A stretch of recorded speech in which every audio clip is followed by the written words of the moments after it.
Hello दोस्तों, नमस्ते, प्रणाम। मैं नित्य मौर्य सूरज से अपने यूट्यूब चैनल पे आप लोग का स्वागत करती हूँ।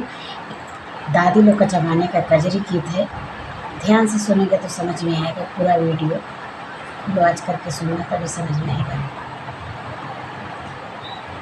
पालिनी पोसी माई बड़कई दिहली हो, लाला मोरा ना सहरवन हो।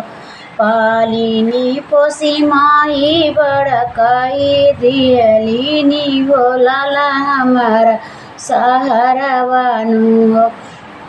आवतई दुल्हनिया के बदला मी जजवा, तुम्ही माई घर विपतिया न हो।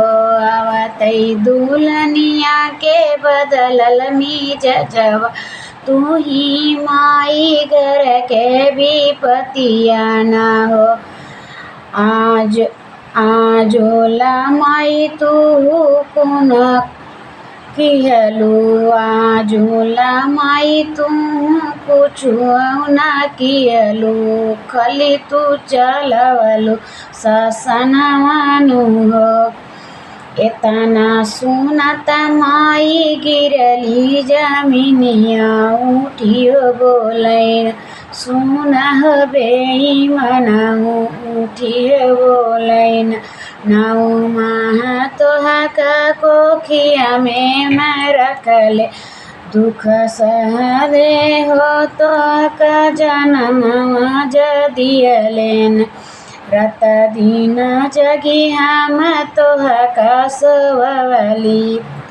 बाबू कौआ कई बेह मनाऊ, अचारास में तो पी तोह का दूधवा पियवली। नहीं देखे लोगवा साम माज, हमारे ही ऋण बेटा, हमारे ही देनी बेटा।